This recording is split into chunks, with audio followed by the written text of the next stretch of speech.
వినాశకాలే విపరీత బుద్ధి అన్నట్టు చైనా దేశపోడు ప్రయోగాలు చెయ్యందంటూ ఏది లేదు. అభివృద్ధి పేరుతోని అడ్డగోలు పనులు చేసిండు. అందుకే ఇక చూడండి ప్రకృతికి కోపం వచ్చి ఎట్లా చేసిందో. షాపింగ్ మాల్లు నీళ్ళ మడుగులైనాయి.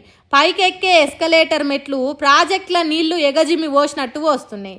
కార్లు, వ్యాన్లు, బస్సులు ఎండిన ఆకుల తిరగొట్టుకపోయినాయి. పట్టణాలలో నీళ్లు నిండి రిజర్వాయర్లు అయినాయి. అక్కడ వడ్డ వానల వరదల వీడియోలు చూస్తే ఇది చైనా దేశమా లేకుంటే సముద్రంలో బిల్డింగులు టవర్లు కట్టినరా అన్నట్టే ఉన్నది.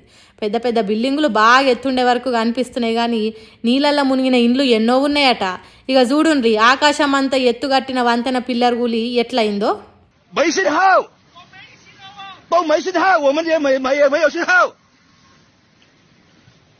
你命大兄弟啊，这个危险啊，只能要等消防来了。我打一个消防打不通啊，没信号都没信号啊。你把后面的车子稳住啊，不要过来哦。I'm no help I'm no. పెద్ద ట్రక్కు సగం ఇటు ఇంకో సగం అటు అన్నట్టు ఆగిపోయింది. సినిమాలల్లో గ్రాఫిక్స్లు పెట్టినట్టే ఉన్నది కదా. మరి అట్లుంటుంది ప్రకృతి చూపించే సినిమా. ఇగో గీడ చూడుండ్రి ఒక ఊరికి ఊరే కొట్టుకపోయినట్టు ఎట్లా పోతున్నాయి చూడుండ్రి ఇండ్లు.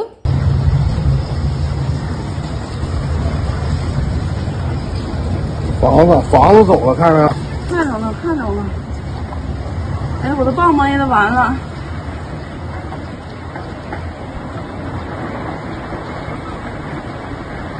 还没有，这房子都冲走了，房子还在水里。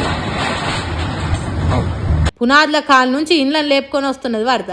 గోదావరిలో పడవలు సాగిపోతున్నట్టే ఉన్నది కదా దీన్ని చూస్తుంటే. మట్టి, చెత్త, చెదారం, కట్టెలు, పెద్ద పెద్ద మొద్దులు, ఇండ్లు అన్నిటినీ తనలో కలుపుకొని సాగుతున్నది వరద. ఇండ్ల మేడలు, వంతెనల పరిస్థితి ఇట్లుంటే ఇక మనుషుల గతి ఇంకెట్లుంటుంది. ఎంతమంది ప్రాణాలు పోయినాయో, ఎందరు డ్రెస్సులు గల్లంత అయినాయో. చిన్న చిన్న వస్తువులు పోతున్నాయి కదా అని వరదలకు దిగితే ఏమైందో చూడుండ్రి.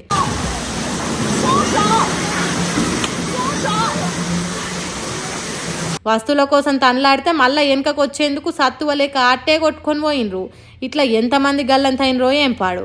ఇగో గీ తీరుగా ప్రకృతి చైనా దేశాన్ని పగబట్టినట్టే చేసింది. ఎట్లా కోలుకుంటుందో ఇసొంటి వానతోని చైనా దేశం.